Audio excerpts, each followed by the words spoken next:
내 영혼의 평화가 넘쳐남은 주의 큰 복을 받음이라. 내가 주야로 주님과 함께 있어 내 영혼이 편히 쉬네.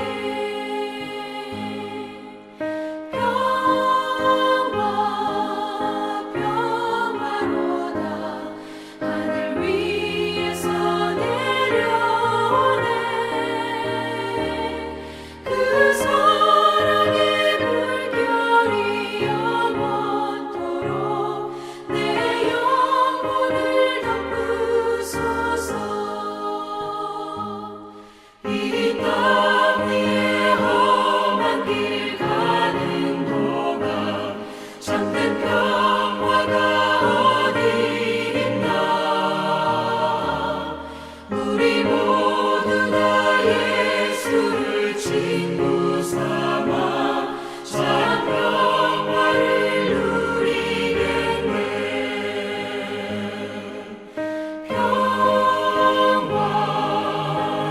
평화로다 하늘 위에서 내려오네. 그 사랑의 물결이 영원토록 내 영혼을 덮으소서.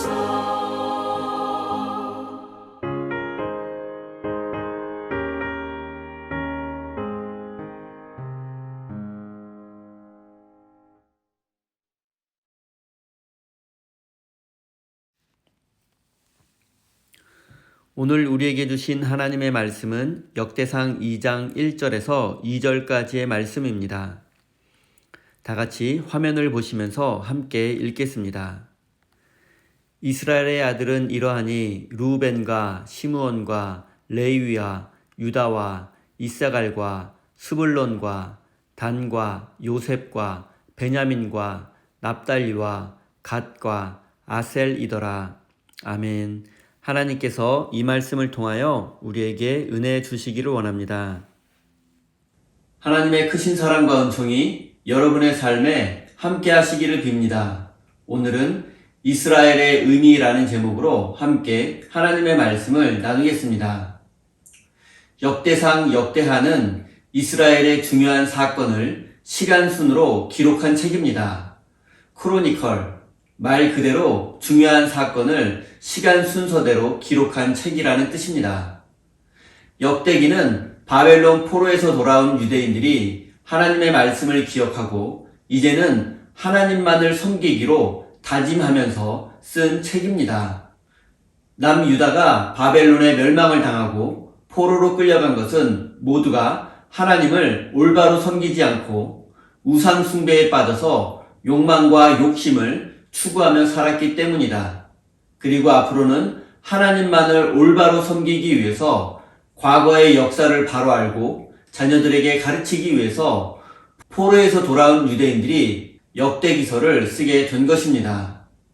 유대인들은 행복한 미래를 준비하기 위해서는 반드시 과거 우리 조상들의 행적을 알아야 한다고 생각했습니다.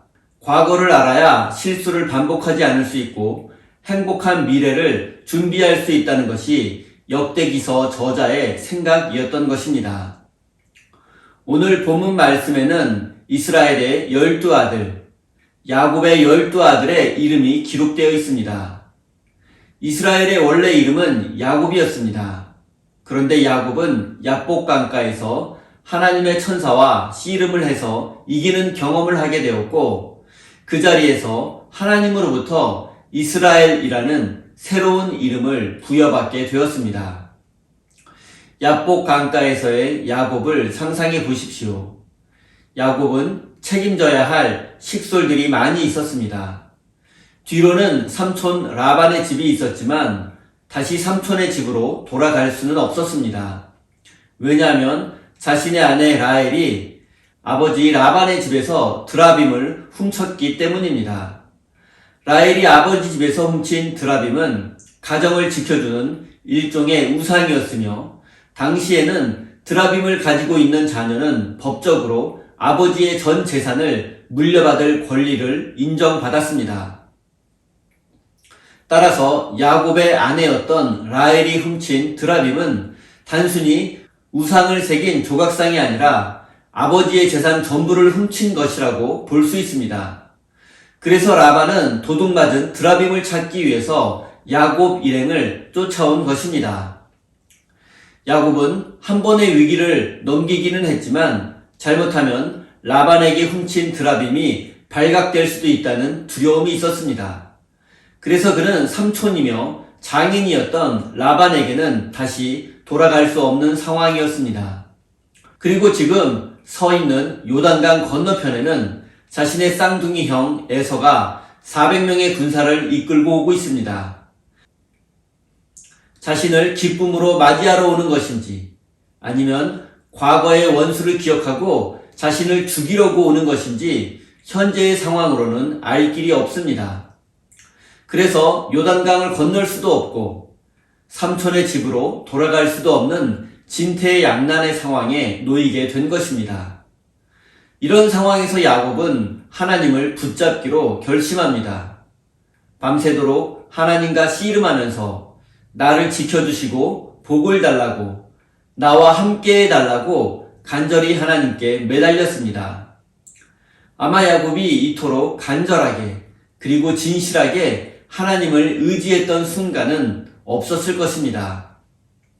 진퇴양난의 위기에 빠진 야곱은 밤새도록 하나님의 천사와 씨름하면서 하나님을 붙들고 의지했습니다. 그러자 하나님은 야곱에게 새로운 이름을 지어 주셨습니다. 그 이름은 바로 이스라엘이었습니다. 그것은 하나님과 겨루어 이기었다라는 뜻입니다. 상식적으로 한번 생각해 보십시오. 인간이 절대자이신 하나님과 겨루어 이길 수 있겠습니까? 이것은 애당초 싸움 자체가 성립되지 않습니다. 하나님과 겨루어 이겼다라는 말의 의미는 결국 하나님께서 져 주었다라는 뜻입니다. 어떻게 야곱이 하나님과 싸워서 이길 수 있겠습니까? 하나님께서 져 주신 것입니다. 야곱은 욕심과 꾀가 많은 사람이었습니다. 그로 인해서 고생도 했지만 자신이 원하는 것을 어떻게 해서든 얻어내고야만 하는 사람이었습니다. 그런 그가 요단강을 건널 수도 없고 삼촌의 집으로 돌아갈 수도 없는 인생의 가장 큰 위기 속에서 하나님을 만나고 경험하게 된 것입니다. 그리고 하나님은 스스로 야곱과의 싸움에서 져 주었습니다. 왜 하나님께서 야곱에게 져 주었을까요? 너도 이제는 나처럼 져주는 삶을 살아라. 이기려고만 하지 말고 더 많이 가지려고만 하지 말고 너만 생각하지 말고 그리고 힘이 있다고 약한 사람들에게 함부로 하지 말고 돈이 있다고 돈 없는 자를 무시하지 말고 그 모든 사람에게 이제부터 너도 져주는 사람이 되라는 것이 하나님의 뜻입니다. 이것이 바로 하나님께서 야곱에게 이스라엘이라는 새로운 이름을 주신 참된 의미였던 것입니다. 사랑하는 성도 여러분, 과거의 역사를 통해서 하나님의 뜻을 배우시고 깨달으시기 바랍니다. 하나님께서 야곱에게 이스라엘이라는 새로운 이름을 주신 참된 의미를 깨닫고 이제부터 여러분들도 져주는 삶, 희생하고 손해보고 나누어주는 믿음의 삶을 살아가시기 바랍니다. 사랑하는 우리 세임교회 성도 여러분, 예수 그리스도께서는 참된 이스라엘의 삶을 사신 분이십니다. 예수님은 로마 제국을 무너뜨리고 세상을 정복할 힘과 권세가 있으셨지만 십자가에서 자신의 생명까지 나누어 주는 삶, 져주는 삶을 사신 분이십니다. 예수 그리스도를 본받아 좁은 길, 진리의 길, 생명의 길, 져주는 삶을 살아가시는 거룩한 하나님의 백성이 되시기를 예수님의 이름으로 축원드립니다. 우리 다 함께 주신 말씀 가슴에 새기며 기도의 자리로 나아가겠습니다.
주